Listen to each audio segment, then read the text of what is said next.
Oke, Assalamualaikum warahmatullahi wabarakatuh. Alhamdulillahirabbil alamin wassalatu wassalamu ala rasulillah wa ala alihi washabihi ajmain. Amma ba'd. Terima kasih atas kehadirannya pada acara kajian malam ini, ngaji lingkungan yang keempat pada hari ini.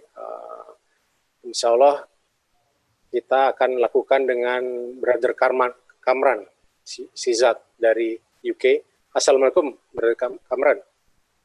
Waalaikumsalam, Sheikh Ayub. How are you this afternoon for you? Thank you. It's a pleasure to be in the company of so many blessed people. Oh, thank you. Yeah. So I will introduce you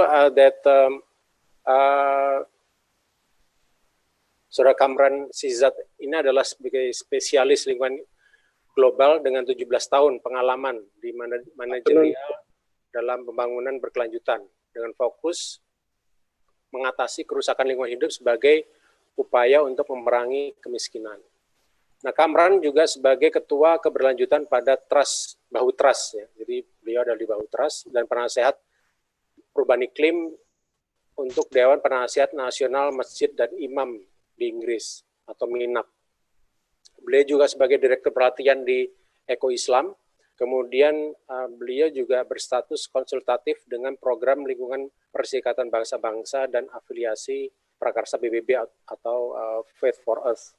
Jadi beliau sangat salah satu partner, dan acara ini juga merupakan joint program daripada Faith for Earth dengan PBB. Gitu. Jadi ini kami sudah komunikasi dengan pimpinannya, dengan Dr. Iyad. Kemudian juga Kamran sebagai anggota panel penghargaan untuk Yosef Rothery Charitable Trust Sustainable Futures Committee, dan saat ini juga beliau menjadi hakim untuk IEMA Sustainable Impact Awards 2020. Nah, ini banyak pengalamannya. Saya dengan Kamran sering bertemu karena kita sama-sama waktu itu meluncurkan Faith for Earth tahun 2017 di Nairobi waktu itu. Dan selanjutnya kita juga ketemu di Cape Town waktu itu untuk Faith Finance Invest. Jadi waktu itu. Oke, kita bicara-bicara dengan Kamran sekarang. So how's London currently? Oh, you are in Birmingham, yeah? So how's the weather over there? Yes, I'm currently in Birmingham. I mean, we had lovely weather last week, and this week it's raining very heavily. So we have monsoon-style weather, which is not normal for UK. So so especially in this time of the month. So it's we can clearly see the impacts of climate change, but also COVID and Corona has caused havoc in our community for the past 3 months. So it's a very different time for us trying to adjust to new restrictions, new society rules, to new governmental rules, and trying to work out what our life looks like. Okay. Jadi Kamran tinggal di Birmingham, kemudian sekarang musim hujan, jadi ini jarang-jarang musim hujan lebat seperti ini. Kemudian juga Kamran sedang mengadjust untuk COVID-19 ini karena ada perubahan di pemerintahan, di sosial, di kemasyarakatan. Jadi sekarang masih melakukan adjustment beliau gitu ya di dalam kehidupannya sehari-hari. So tell me, Kamran, how is the life in our brother and sister Muslim over there in UK? The development is it growing or is it what is the development over there? Saya tanya Kamran mengenai perkembangan Muslim di UK. Okay. I mean, we in the UK we have approximately 3 million Muslims. Oh, 3 million. You know, from a diverse range of communities, from Pakistan, from India, from the Far East, from Africa. So we have a beautiful range of Muslims, and I suppose with any other country, whilst we have lovely communities, we're also having to adapt and deal with the challenges that modern life brings, especially for our younger generation, whether that be social media, or whether it means the type of education or the role of mosques. So we're always having to, work out new solutions and how we keep our Muslim community on the right path, following the teachings of the Quran and Sunnah. Oke.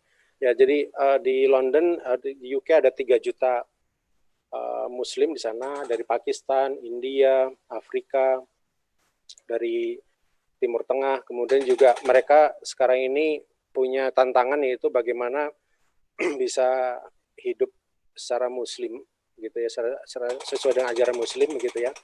Dan terutama untuk anak-anak mudanya di sana, bagaimana pendidikan di masjid, kemudian juga kehidupan sehari-hari sesuai dengan ajaran Al-Quran dan Sunnah. Yes. Okay. Sorry. Shall I begin my presentation? Yeah, please. Okay.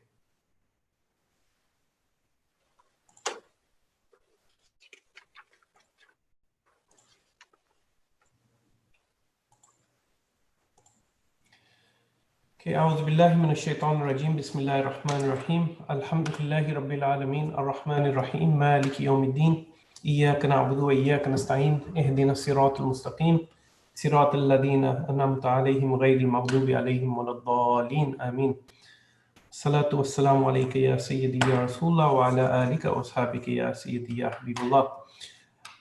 First of all, I just want to greet all my fellow Indonesian brothers and sisters with the greetings of Assalamu alaikum wa rahmatullahi wa barakatuh.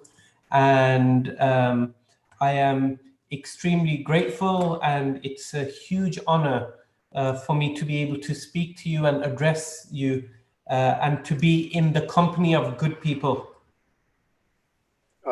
Ya, saya pertama-tama ingin mengucapkan Assalamualaikum warahmatullahi wabarakatuh pada saudara-saudara dan saya di Indonesia. Saya sangat senang sekali bisa berkumpul di sini dan untuk bisa sharing mengenai pengalaman. Indonesia being the largest Muslim population in the world is always seen as leaders when it comes to Islamic lifestyle, and it's quite often like where any issues we have in the UK, we always look to Indonesia and how Indonesian people and how Indonesian ulama have translated Islamic script, the rules of fiqh, hadith, aqidah, and how they implement it into their lifestyles. So it's an honor to be able now to be talking to people from Indonesia. So for us, seeing Indonesian people is very important, and it's part of. Yeah. Okay. Sorry, you're cut off. Okay, sorry. I was saying Indonesia quite often leads the world, especially the Islamic world and Muslims, because they are able to mix their lifestyle really well with their Islamic teachings. So people in the West, people like myself and others, are always looking at Indonesian ulama and Indonesian people of what lessons we can take from them. Oke. Jadi Indonesia sebagai negara Muslim terbesar di dunia, dan di Inggris orang-orang Islam sering melihat bagaimana Indonesia hidup masyarakatnya, bagaimana para ulama juga menangani masalah-masalah kemasyarakatan Indonesia, dan mereka melihat Indonesia sebagai contoh. Dan Indonesia memang jadi bagaimana mereka mengakses informasi di Indonesia itu menjadi sangat penting, dan saya menjadi sangat terhormat bisa bicara dengan masyarakat Indonesia di sini. So today's topic is called Eco-Islam in Action. So today is all about the type of work that we're doing in the UK around tackling climate change, around tackling the environmental destruction, around tackling the major issues that are impacting us. It's all about the practical work. So I want to share and highlight some of the things that we're doing here. Malam ini saya ingin share mengenai bagaimana kehidupan eko-Islam di Inggris, bagaimana praktek yang kami lakukan mengenai climate change, perubahan iklim, kemudian mengenai kerusakan lingkungan hidup, dan bagaimana menangani juga bencana-bencana yang terjadi di sekitar kita saat ini. And what today isn't about, what I don't want this to be, is about religious teachings and theological teachings. So I won't be going into detail about what the Quran says, what the Sunnah says, because you are better in knowledge about this, and you have better ulamas and better scholars than me and others. So it's purely about the actions today. Jadi malam ini saya tidak menyinggung mengenai ajaran Islam, yaitu Al-Quran dan Sunnah, karena Anda lebih pintar daripada saya mengenai hal seperti ini. Jadi akan saya terangkan adalah mengenai praktek bagaimana yang kami lakukan di Inggris. Yeah, please. Okay, so a little bit about myself and why I've been motivated to do environmental action, and why particularly as a Muslim. My professional background and my professional history is in international development. So I work for an aid agency in the UK, a faith-based agency for a Muslim NGO. And part of my work would be to travel around the world and do aid work and do development work in countries like South Asia, in countries like Africa. And so I've been doing this for 17, 18 years. Background saya adalah sebagai profesional development, jadi agensi di Inggris, dan saya berkeliling ke dunia, ke Afrika selama 18 tahun sebagai agen pengembangan ini. Yeah. And during that time, I was, through my own practical experience, when I would see things around me, especially in the rural areas, I would see that people's livelihoods, people's lifestyles was reliant on the good health and excellent quality of nature around them, because nature provides all the services, whether that be trees, whether that be livestock, whether that be agriculture. So it came to me that, doing small short-term projects is not the answer. We have to preserve the integrity of Mother Earth. Jadi selama perjalanan itu saya melihat di dunia bahwa lifestyle atau kehidupan masyarakat itu sangat tergantung dari alam, misalnya kesehatan yang bagus, kemudian juga untuk kehidupan berkelanjutan, karena alam memberikan jasa yang digunakan untuk mereka, sebagai misalnya adalah livestock, itu peternakan, pertanian, dan yang lainnya. Yeah. And so I'll just give you two examples of this to help people understand. Is we were spending millions of dollars on building water wells in order for people to be able to drink water. And then after maybe 1 year or 2 years, those water wells would dry out. And when we were doing more research into why these water wells are no longer providing water, we would come to the conclusion that the reason there's no water in these water wells is because there's mass deforestation taking place. So big part of the solution for providing water is to have forest management plans and making sure there's abundance of nature and trees. Jadi selama praktek tersebut saya melihat pada saat saya mengerjakan proyek $2 juta untuk sumur air, ternyata setelah beberapa lama, sekitar 1 tahun, itu sumur itu kering. Nah, kering itu ternyata apa? Ternyata karena adanya penggundulan hutan. Nah, itulah menjadi sangat penting bagaimana kita bisa menjaga hutan dan lingkungan hidup supaya air tetap terjaga. Another example is when we promote, say, farming or a food security, or people to grow their own food, for instance.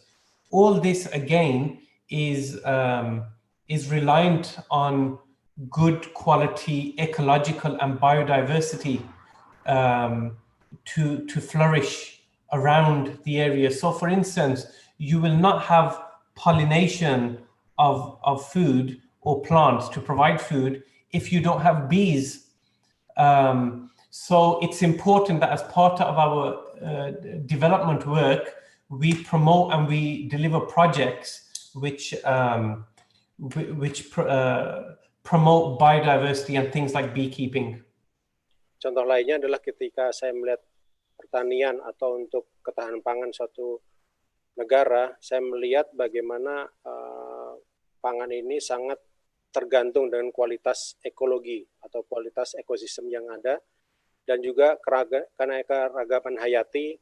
Contohnya adalah penyerbukan dari lebah, ya, dari lebah itu yang sangat penting sebagai untuk bisa memberikan pangan yang baik, panen yang baik.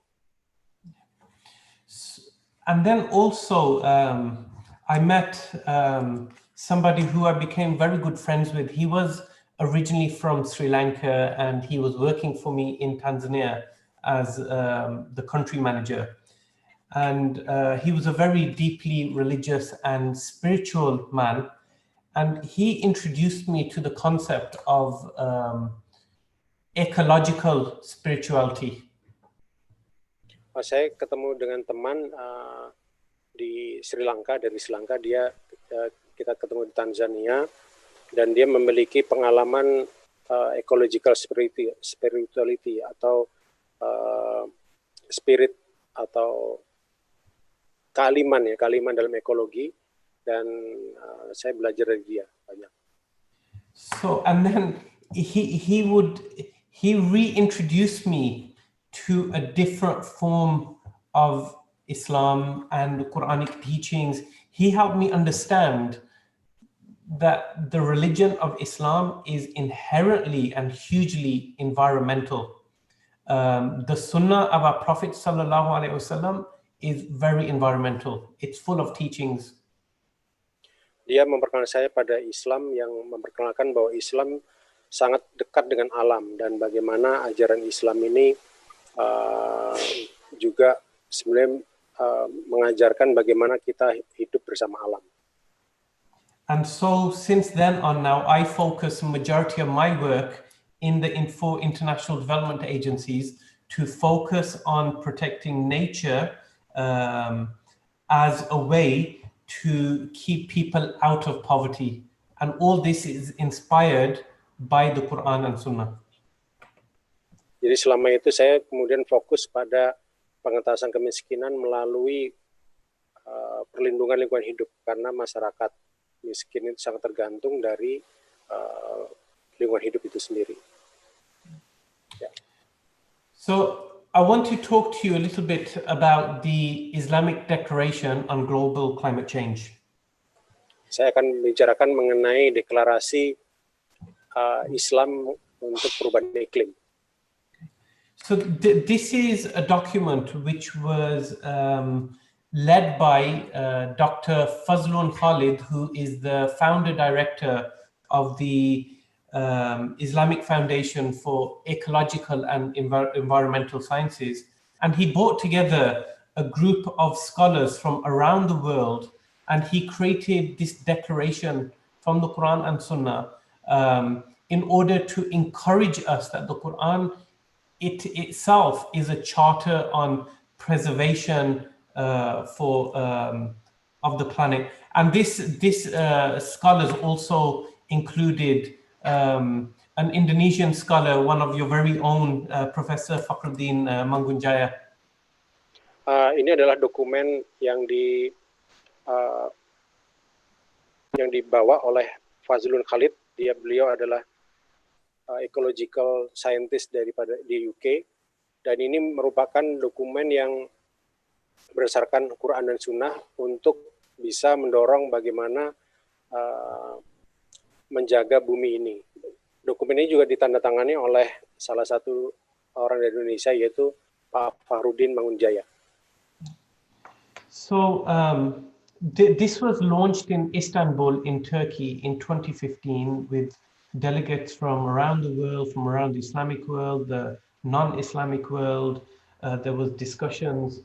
And one of the main thoughts that came to my mind is, I mean, ultimately the Quran is our ultimate book. It's our ultimate source of how we live our life. And I thought to myself, well, this is all wow, this is very good. It tells us what Allah subhanahu wa ta'ala is saying to us. It talks to us about the concept of Tawheed, that you cannot have a relationship with Allah subhanahu wa ta'ala if you do not have a relationship with the earth. It gives us a direction. However, what does this look like in action? What are the practical implementations I should take from this? Dokumen ini ditandatangani di Istanbul, di Turki tahun 2015 dengan delegasi dari seluruh dunia, termasuk juga dari negara Islam. Dan ini merupakan isi dari Quran, kemudian bagaimana Quran ini juga mengajarkan kita pada tauhid, dan bagaimana tauhid ini juga memberikan petunjuk bagi kita semua. Namun yang menjadi kelanjutannya adalah bagaimana aksi yang perlu kita lakukan dengan adanya petunjuk-petunjuk ini. Yeah. And so this was also a catalyst. This was also one of those things that made me think, okay, we have all the Islamic teachings, we now need to move forward and we need to start doing something about it. Ya, kita punya landasan, kita punya ajaran Islam, dan bagaimana kita melakukan hal ini ke depan yang baik. So moving forward, so I'm going to tell you about some of the practical actions that have been taking place in the UK, and I will focus on the Babu Trust, which is a mosque which I'm involved in the UK. Saya ingin memperlihatkan bagaimana kita bertindak di Inggris. Ini dari Bahu Trust, ini sebuah masjid eco mosque yang baru saja diresmikan. So we've now we have, because of various campaigns in the UK and globally, whether it's through the UN or through the media or through certain celebrities, climate change has started to be at the forefront of people's minds, and different people are now starting to think, what can I do about this? Where do I fit in? That also includes Muslims. So that could be management committees of masjids. It could be the madrasas of our Islamic schools, or even individual youth groups or individual groups. They're all starting to think, okay, where do we fit into this? What is it we should be doing? Jadi sekarang ini masalahnya adalah mengenai perubahan iklim. Jadi sekarang bagaimana kita tiap individu bisa berkontribusi dari manajemen, dari madrasah, dari tiap individu, dari pemuda-pemuda, dan dari kita semua masing-masing ini. Okay. So in Cambridge, in the UK, we have a new eco mosque, which has recently been built, and this is a picture of the eco mosque. Ini adalah gambar eco mosque yang dibangun di Cambridge di UK. Yes. Because I want to be very frank and honest with you all. I believe when it comes to having a big footprint, our masjid, our mosques probably waste the most amount of water. They use the most amount of energy. They serve the most amount of meat. They have the biggest car park, so they promote cars coming in, which create air pollution. Yet this is a house of Allah, house of purification, and we are part of those who are contributing to the causes of climate change. So when people come to the masjid, people need to see an eco-mosque and how that's promoting how we can do things in a different way. Sejujurnya bahwa masjid ini meninggalkan jejak di bumi yang besar gitu, karena ini menggunakan energi yang banyak, kemudian air yang juga banyak, kemudian juga menyediakan daging yang begitu banyak, juga parkir yang sangat besar untuk mobil, di mana mobil ini kontribut atau memberikan yang menyebabkan climate change, perubahan iklim. Jadi bagaimana kita eco-mosque ini atau eco-masjid ini bisa memberikan yang berbeda dari hal tersebut di atas. So I'll just go through some of the features of this mosque. Saya akan memperlihatkan aspek-aspek atau hal-hal mengenai masjid ini. So first, you can see this masjid has a garden, and many mosques in the UK do not have garden or green spaces. And the whole point of this garden, one, is to allow biodiversity and nature to flourish, whether that's insects or whether it's plants. And secondly, it's a reflection of what Jannah looks like. So in the Quran, Allah subhanahu wa ta'ala describes Jannah in a garden format. So this is trying to highlight that if you want Jannah in the next life, you have to look after Jannah in this life. Oke, jadi di sini kita perlihatkan masjid yang memiliki taman. Di taman ini memperlihatkan bagaimana keragaman hayati bisa terlihat. Selain itu juga taman ini memperlihatkan jannah atau surga. Jadi bagaimana nanti surga diperlihatkan di masjid ini. Yeah, and you also this masjid has solar panels. So in fact, 100% of its energy needs come from either solar panels or from ground source heating. So it's not reliant on fossil fuels. Jadi masjid ini memiliki solar panel atau panel surya untuk memberikan listrik, 100% listriknya dari solar panel atau dari sumber yang lainnya, tapi bukan dari fossil fuel atau dari bahan bakar fosil. Because we describe energy from fossil fuels is like energy from Jahannam, and energy from renewable energy is energy from Jannah. Ya, jadi kami melihatkan bahwa energi dari bahan bakar fosil, yaitu dari minyak, gas, ataupun batu bara, adalah energi dari setan, sedangkan kalau renewable, energi terbarukan adalah energi dari surga. Also, if you can see these pillars here, these are made of wooden pillars, and they resemble trees. So even inside, if you Google Cambridge Eco Mosque in UK, you can see what inside of this masjid looks like. So they have these pillars that look like trees, but the wood comes from sustainable forest source.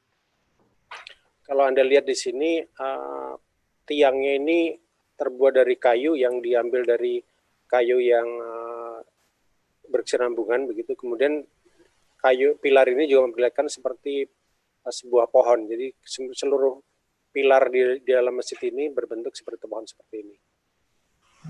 And there are many features. I would suggest that you Google and look into this mosque. Saya sarankan Anda bisa Google untuk melihat eco-mosque ini di Cambridge.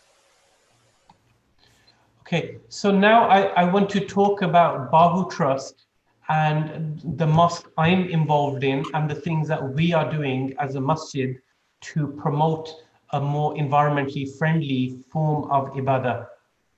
Saya akan membicarakan sekarang Bahu Trust dan bagaimana tim kami terlibat untuk masalah-masalah terkait promosi lingkungan hidup di Inggris.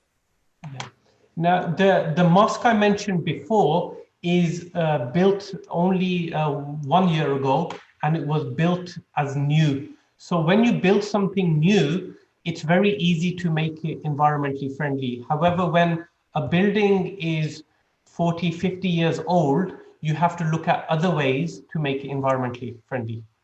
Masjid tadi baru dibangun setahun yang lalu, dan ini sangat mudah apabila masjid itu baru untuk membangun sebuah masjid yang ramah lingkungan begitu, dan ini disitulah kami bisa berbuat banyak.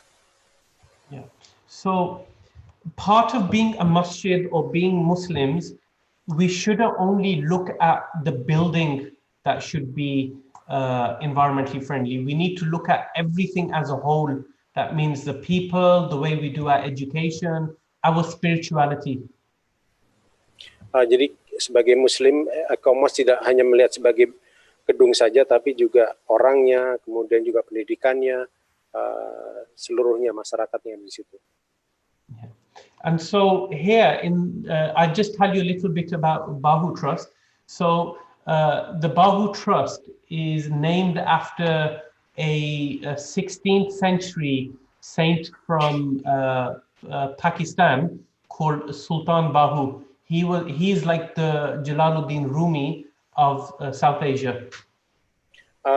Bahu Trust ini mengambil dari seorang dari ulama Pakistan abad 16 yang lalu.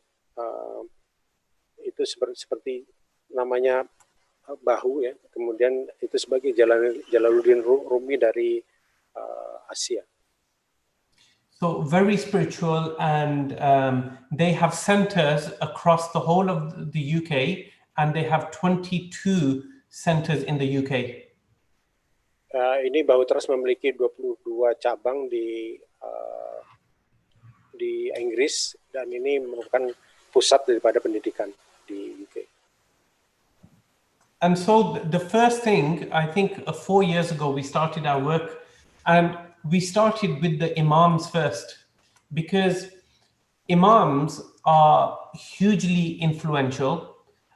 They have access to the pulpit, they have access to thousands of people for Friday prayers, for 5 times a day. So it's important that we work with them, but also imams can be very stubborn as well. So it's important that we work with people who would normally not be involved in being at the forefront of climate action. So if we work with training our imams, so that would then be a first step for us. Jadi 4 tahun yang lalu kami sudah bekerja bagaimana bersama imam. Para imam itu, karena imam memiliki pengaruh besar di dalam umat muslim, dan melalui misalnya sholat Jumat dan sholat-sholat harian biasa.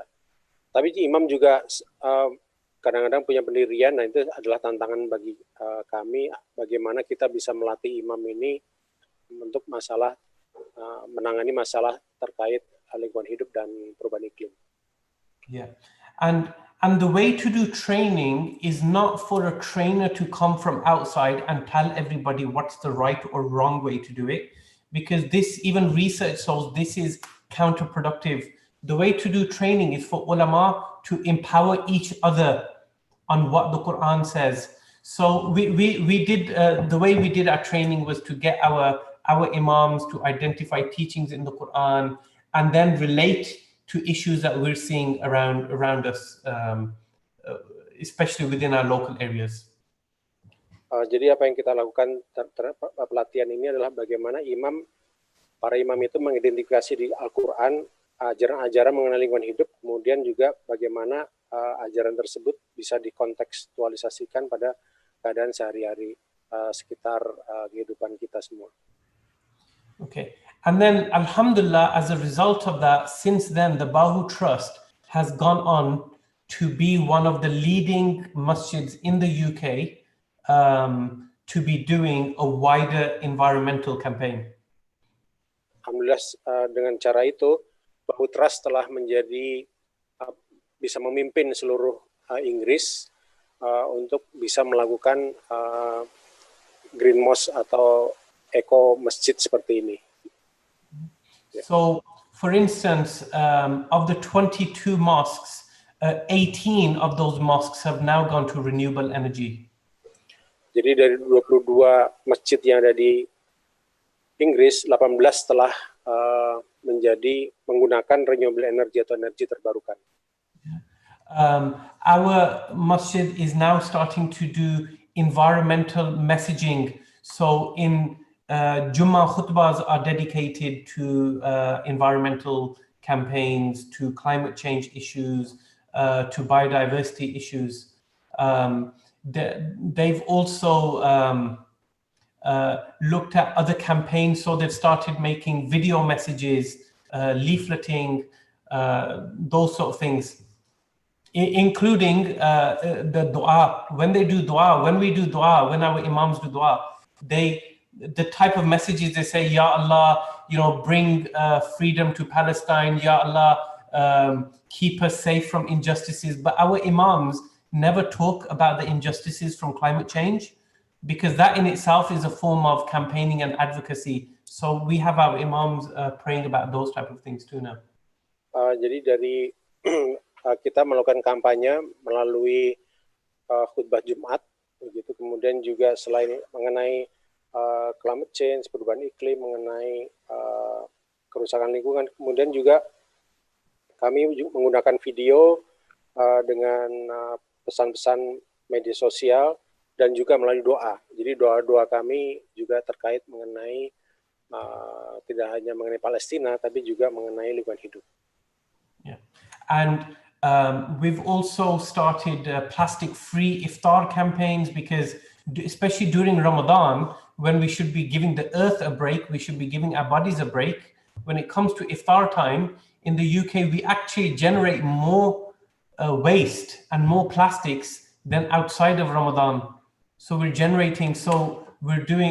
started many plastic-free iftar campaigns. Dalam kampanye kami di masjid juga kami kampanye tidak menggunakan plastik, terutama pada waktu iftar atau buka puasa di masjid. Karena di Inggris selama puasa sampah itu menaik, ya. Ini seperti Indonesia juga, sampai meningkat pada waktu Ramadan. Yeah. And within the Western world, I can say that this masjid is probably the first masjid to add environmental studies within the Islamic studies syllabus. So when children are learning, when they come to the madrasa to learn, they're also learning about ecology, about trees, about climate change, about biodiversity, about energy, about water conservation as part of the Islamic studies. Di masjid ini juga diperkenalkan pada pendidikannya mengenai lingkungan dan ekologi. Jadi dalam pendidikan madrasah itu diperkenalkan mengenai perubahan iklim, mengenai keanekaragaman hayati, mengenai air, dan mengenai lingkungan hidup secara umum. Okay, I'll move on because I'm aware that time is running out. Saya akan lanjut karena waktu sudah terbatas. So the fossil fuel industry is a huge industry, which is especially the #1 leading cause of climate change. Industri bahan bakar fosil atau gas, minyak, dan batu bara merupakan terbesar di dunia dan sangat berkontribusi pada perubahan iklim.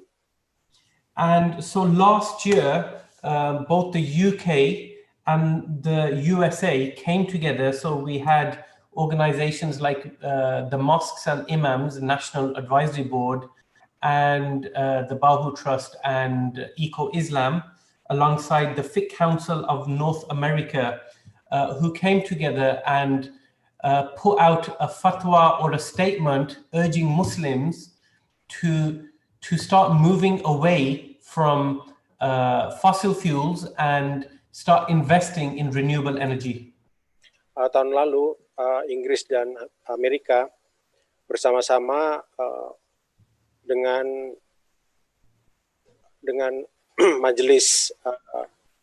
majelis di fatwanya dengan Amerika Utara mengeluarkan fatwa mengenai untuk bisa divestment atau keluar dari investasi dari bahan bakar fosil. And this is the first time something like this has happened in the Western world. Dan ini pertama kali yang terjadi di dunia Barat.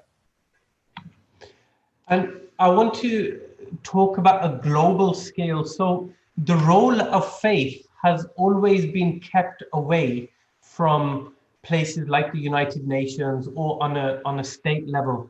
So it's important now, the United Nations Environment Programme is starting to look at people of what role faith can play in tackling climate change. Sebelumnya, kaum agama tidak dimasukkan dalam masalah-masalah lingkungan hidup, tapi sekarang PBB telah melihat pentingnya kaum beragama ini untuk bisa terlibat mengenai masalah-masalah daripada perubahan iklim. Because climate change is affecting us all. No matter what religion we are, we're all facing the consequences and the devastation that's been caused because of climate change. And we drink the same water, we eat the same food, we breathe the same air. So it's important that people of all faiths work together. Karena perubahan iklim ini mengakibatkan berdampak pada seluruh orang, tidak mengenal agama. Kita makan makanan yang sama, minum air yang sama, menghirup udara yang sama, maka kita harus bekerjasama dalam hal ini. Okay. So there's an initiative set up by the UN Environment Programme called Faith for Earth, bringing together faith-based players from around the world to say, what is it we can bring to the table? Because with faith, we have two powerful tools. One is our teachings, which motivate us to do the right thing. And number two is mobilization, the power of people to be able to do things. Oke, jadi PBB telah memperkenalkan bagaimana kita bisa melakukan hal ini karena agama mempunyai dua motivasi. Yang pertama memang ajarannya, yaitu bisa memotivasi kita semua. Yang kedua juga agama bisa mobilisasi masyarakat secara bersama-sama melakukan tindakan. So they are bringing together four different strands of faith. Number one, to bring the key religious leaders like Pope Francis, the Imam of Azhar, and various other global religious leaders together. Ada 4 hal yang diarah, yaitu pertama adalah bagaimana membawa pemuka agama dari agama Katolik dan seluruh agama ini bisa terlibat dalam masalah-masalah ini. A second part to that is bringing young people together from faith background so they can have a say on how faith can bring a better world. Yang kedua adalah membawa pemuda-pemuda yang punya background keagamaan dan bagaimana bisa membawa dunia yang lebih bagus untuk semua. The third strand is bringing CEOs together of faith-based organizations. See what resources they bring into this. Yang ketiga adalah bagaimana pemimpin organisasi keagamaan bisa bersatu untuk bisa sama-sama menangani masalah ini. And the fourth strand is bringing together faith-based scientists, because quite often we think there's a conflict between science and religion, and there's not. And it's important that they work hand in hand together so that we have the best solutions for our planet. Yang keempat adalah bagaimana pemuka agama dan ilmuwan dapat bekerjasama, karena sebelumnya itu banyak pertentangan antara agama dan ilmu. Nah, sekarang bagaimana kita sama-sama bekerjasama antara ahli agama dan ahli teknologi, atau scientist. And I suppose, Brother Hayu, you're involved in these global initiatives with Rainforest and even with Faith for Earth.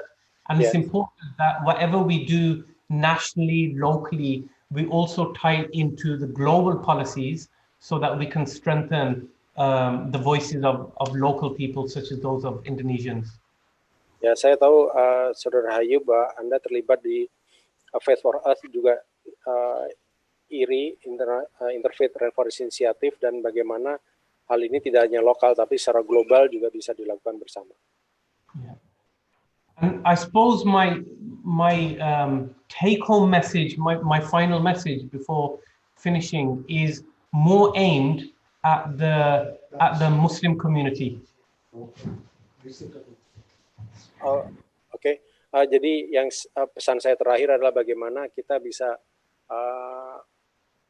bisa memberikan arahan pada komunitas Muslim. So I want to speak quite frankly and quite honestly about my own experiences of working with Muslims. We have, I can say without a doubt, that the religion of Islam, the teachings of the Quran and Sunnah, have the strongest teachings when it comes to protecting the planet, doing climate action, preserving the integrity of the earth. But unfortunately, I believe Muslims are failing. Why is it that we have 2 billion Muslims on earth, yet our planet is struggling? Why are we not taking action? Why are we not taking the lessons of our Prophet Muhammad sallallahu alaihi wasallam and putting them in action? Why are we not looking to lessons of Sayyidina Nuh alayhi salam, who protected all the animals, the story of Sayyidina Sulaiman alayhi salam, who protected the ants? Why are we still facing this problem on this earth? Jadi secara berdasarkan pengalaman saya, Islam adalah agama yang paling kuat. Bagaimana ajarannya memprotek atau menjaga integritas pada bumi ini. Kita punya 2 miliar Muslim di bumi ini. Tapi mengapa kita masih juga terjadi kerusakan? Kenapa kita tidak mengambil aksi yang betul? Kemudian juga mengapa kita tidak mengambil pelajaran-pelajaran dari Nabi Sulaiman dan dari ajaran-ajaran dari Nabi Muhammad SAW mengenai menjaga bumi ini? We have the best example now, which is the Sunnah of our Prophet sallallahu alaihi wasallam. Now is the time for action. We need to be moving forward. We need to be doing things.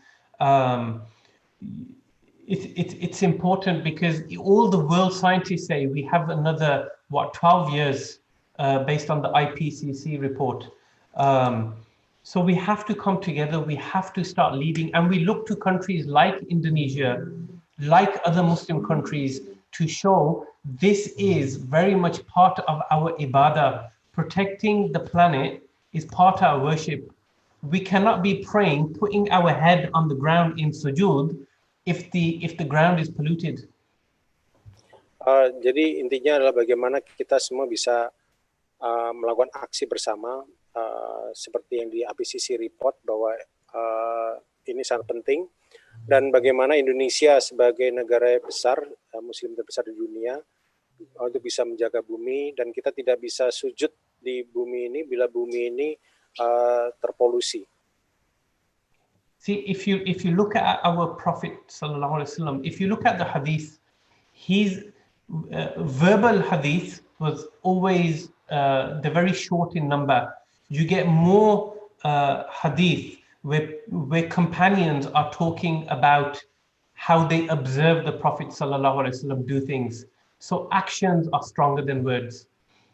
So I would like to see our Muslims stand up on a global scale and implement the changes that it takes to safeguard our planets. Jazakallah khair. Jadi bila kita melihat ajaran daripada Nabi Muhammad SAW, beliau telah mencontohkan dengan baik dalam hadisnya mengenai hal ini.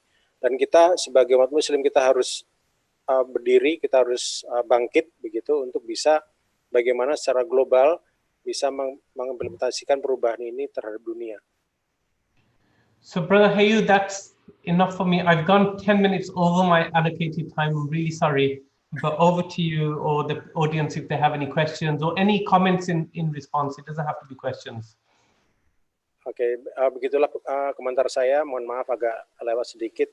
Mohon pertanyaan atau komentar yang bisa diutarakan kepada saya. Ada komentar, sebentar saya lihat komentarnya.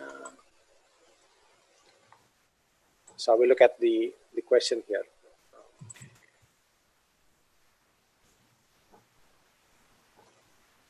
So let me.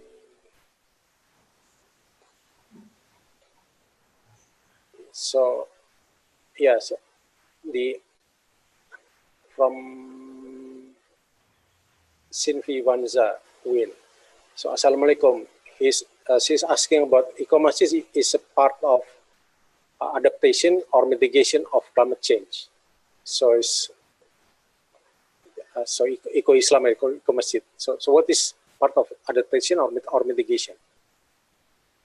Are they talking about eco-masjid, your organization, or the eco-mosque? Eco-mosque, yeah, the eco-mosque. That's a good question. I'm going to be honest with you. If I was to build an eco-masjid, I would build it very differently. Because if you look at the example of the mosque our Prophet Muhammad sallallahu alaihi wasallam built in Medina, it was a very simple and a very basic mosque. Our Prophet sallallahu alaihi wasallam could have lived like a king. He could have built a masjid like a palace. But he kept it very simple, and it didn't even have a roof. It was made from mud. It had the trees in there.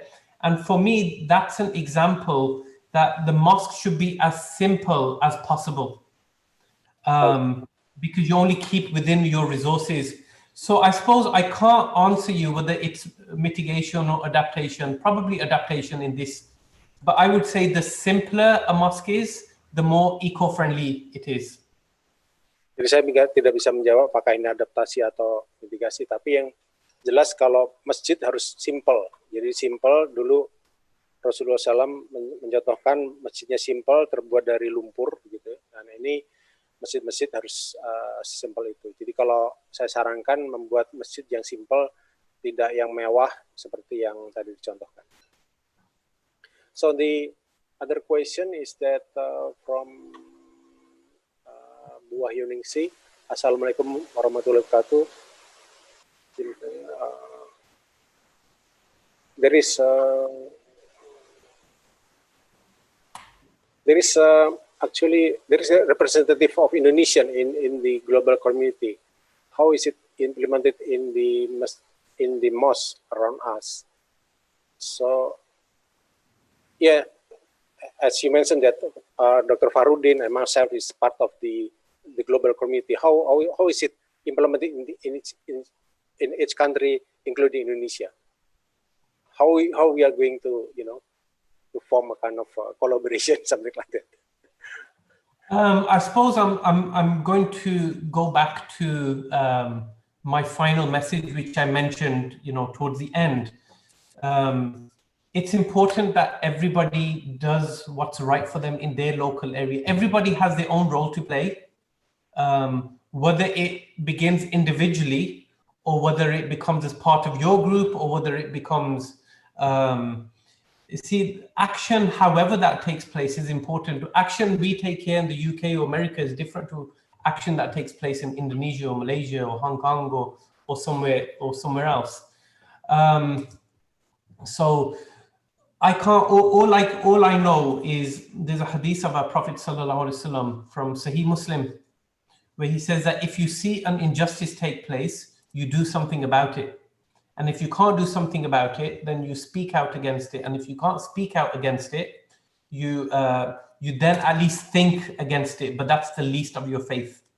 So I think it's up to you as your council of ulamas, your eco masjid, to decide what it is you can do, and then you can work with us at Faith for the Earth or with your rainforest initiative, because I know Indonesia has a huge problem with deforestation, you know, and I know also that ulamas have put some very strong fatwas against it, but how in reality, how strong are those fatwas in reality? Are people listening to them?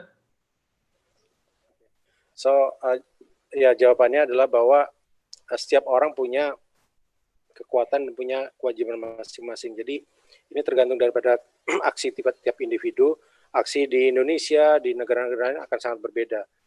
Nah sekarang bagaimana, jadi sesuatu hadis menyatakan bahwa apabila ada suatu keburukan, maka ya kita harus lakukan tindakan tersebut. Kalau tidak bisa lakukan tindakan, minimal menyatakannya.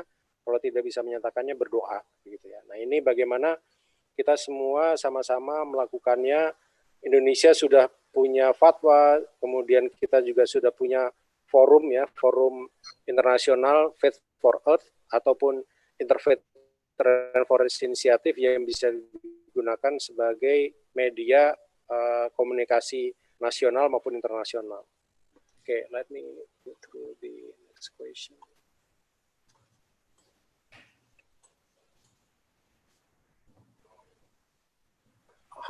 What do you think about this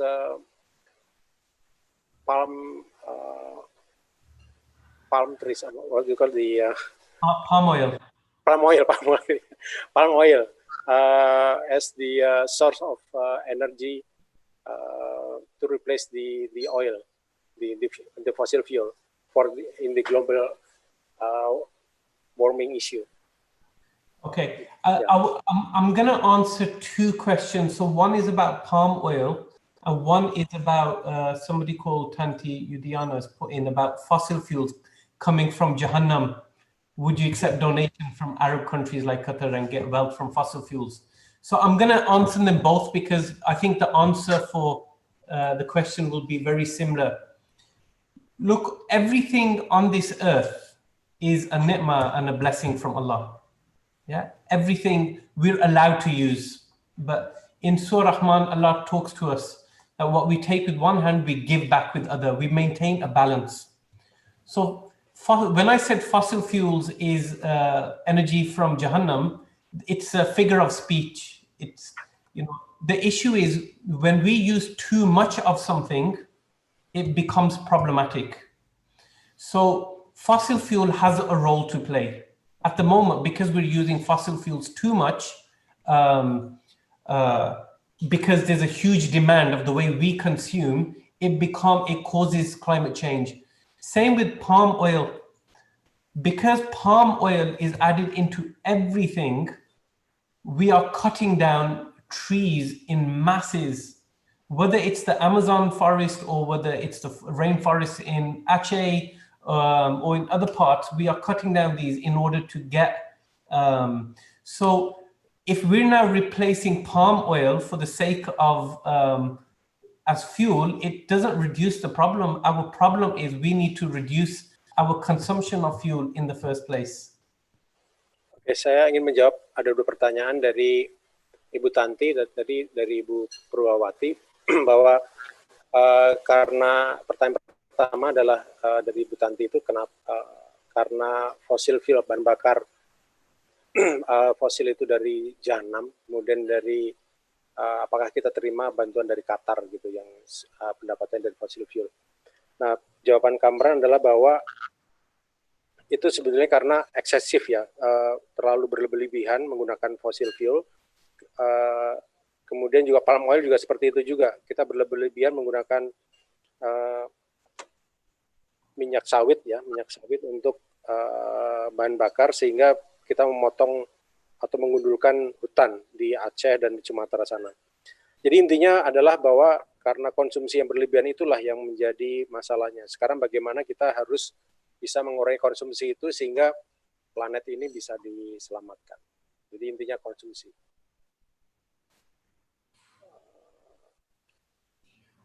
So it is from Pak Faisal, is there standard size last or white for the masjid in the eco masjid category, in the eco mosque, or in the, I can't answer that directly. That's up to every individual locality to decide what the size of their masjid should be, and it's not so much the size of the masjid. It's more what a masjid should look like, or what resources, what an eco masjid should look like, what they use. That's up to you. You know, I think that's an answer for eco masjid and your ulama to answer. Okay. Ya, jadi untuk apakah ada ukuran untuk dari eco masjid kategori, Kamran menyampaikan bahwa tidak ada ukurannya, tapi ukurannya tergantung dari kita semua, dari ulama-ulama yang bisa menyampaikannya. Mungkin saya bisa tambahkan dari eco masjid ini sebetulnya bahwa yang paling bagus adalah net atau zero net, ya. Jadi tidak ada sampah, jadi zero waste. Kemudian juga net terhadap karbon. Jadi karbon itu ada zero net. Jadi intinya berapa karbon dikeluarkan dari masjid itu harus bisa diserap oleh tanaman-tanaman sekitar masjid itu. So I just explain, Brother Kamran, that the eco-mosque is not the size, but the zero waste, for instance, and net zero to the carbon actually. So yeah. when the mosque is, you know, because the mosque consume energy is you know, releasing the CO2. So the mosque has compensated with the trees, you know, to absorb whatever the mosque produce produce CO2. So net zero to the carbon. So this kind of thing that is kind of, so without AC, without air condition, without carpet is good mosque. Okay, so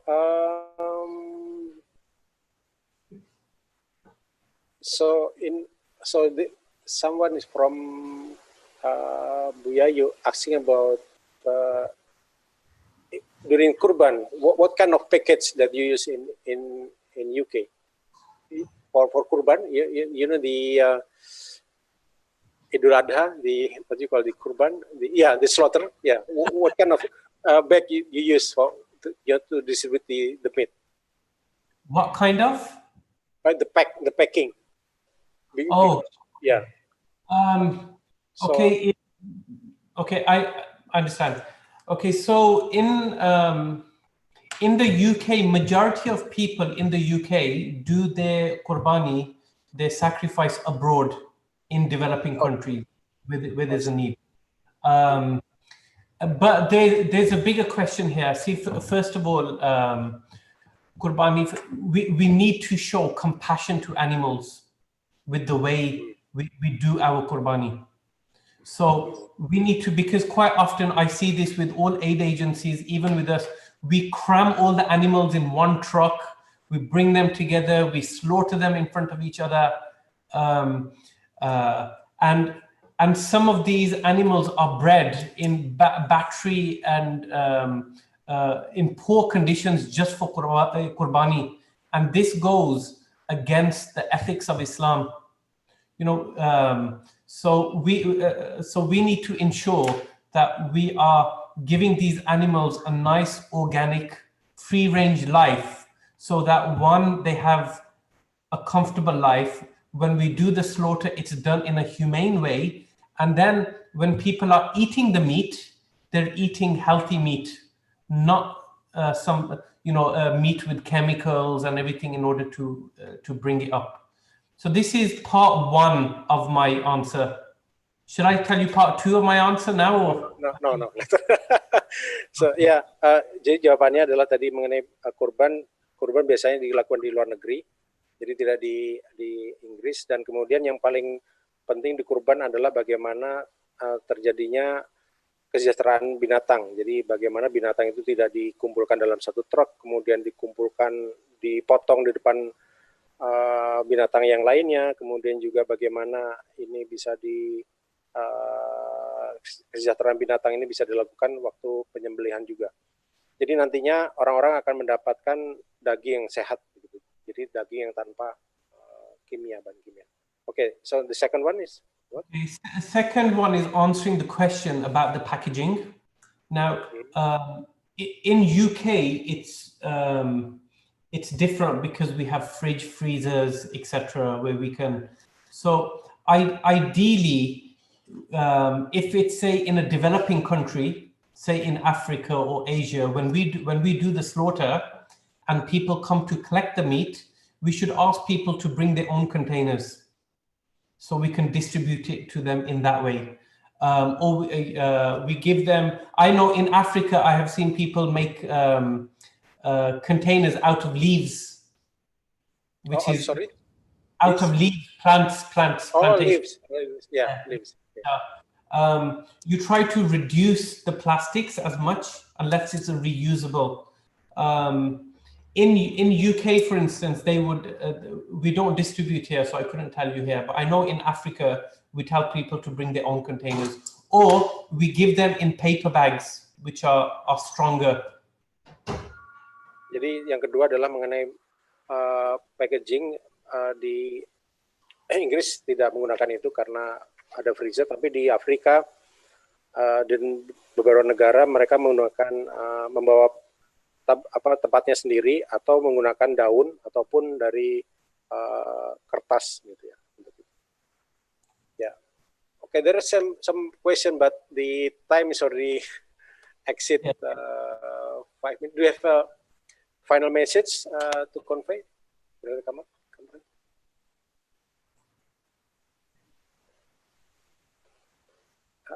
Yeah, hello. Sorry. You have a final message. It's already. My final message is, you know, environmentalism is not a new thing. The term environmentalism is a bid'ah. Yeah, this is innovation. It's a bid'ah. And the reason I say that is because our religion is environmental per se. It's automatically. We don't have to do new things. If we look at the way our Prophet Muhammad ﷺ lived, if we look at the way he treated nature, if we looked at the way Quran teaches us things, let's go back to those teachings, and let's live like the Prophet ﷺ would have lived. And that doesn't just mean individual living. That also meant calling for systemic change. You know, so if it means, like somebody in the chat mentioned about, fatwas are good, but fatwas are only good if they bring about change. It shouldn't just be on a piece of paper.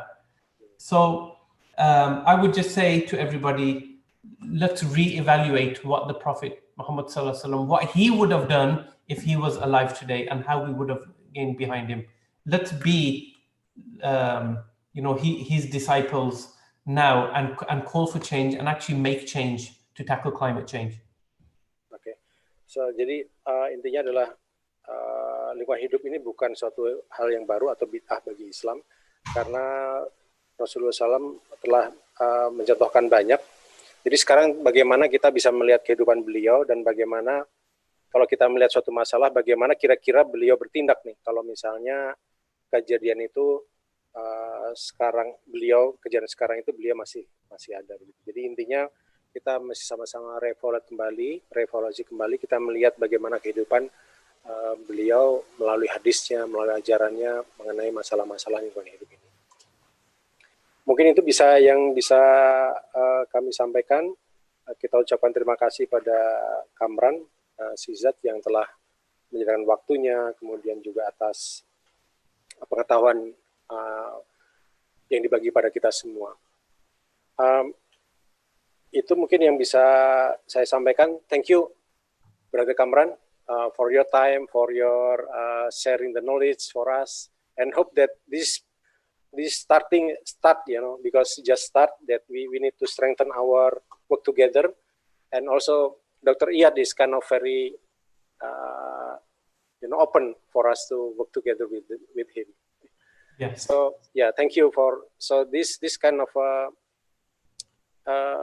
socialize the Faith for Earth work that into this Indonesian community, Islamic, because normally you myself and Fahrudin, understand this kind of faith for us, because we are in one WhatsApp group, but within this community, then you share what is the faith for us around us here. Thank you again for your time. Jazakallah khairan katsiran for your effort and time. Untuk selanjutnya bisa kami sampaikan, insya Allah Rabu nanti akan diisi oleh Profesor Hadi Ali Kodra. Beliau akan menyampaikan pendekatan ekosofi untuk penyelamatan bumi. Dan selain itu juga bisa follow akun kami di UMA, kemudian juga kami dapat support juga dari Mina News mengenai hal ini. Jadi intinya adalah bahwa eko atau ngaji lingkungan ini akan insya Allah akan kita lakukan mingguan begitu ya. Tadi kami juga sempat bicara dengan Prof. Amani Lubis, beliau adalah Rektor UIN. Insya Allah setelah Prof. Hadi Ali Kodra, minggu depannya lagi diisi oleh Prof. Amani Lubis mengenai wanita dan lingkungan hidup. Karena beliau sangat terlibat pada waktu itu pembuatan fatwa. Saya sangat terkesan beliau naik gajah begitu ya, sebagai ulama naik gajah, jadi sangat mengesankan. Jadi demikian atas yang bisa kami sampaikan mengenai ngaji lingkungan ini, mudah-mudahan bisa berguna untuk kita semua. Dan tagline dari acara ini adalah bangun kesalahan pribadi, sosial, dan alam. Nah, itu bagaimana kita, ini adalah cerminan daripada hablum minallah, hablum minannas, dan hablum minal alam. Demikian kita tutup acara ini dengan alhamdulillah, alhamdulillah rabbil alamin. Wassalamualaikum warahmatullahi wabarakatuh.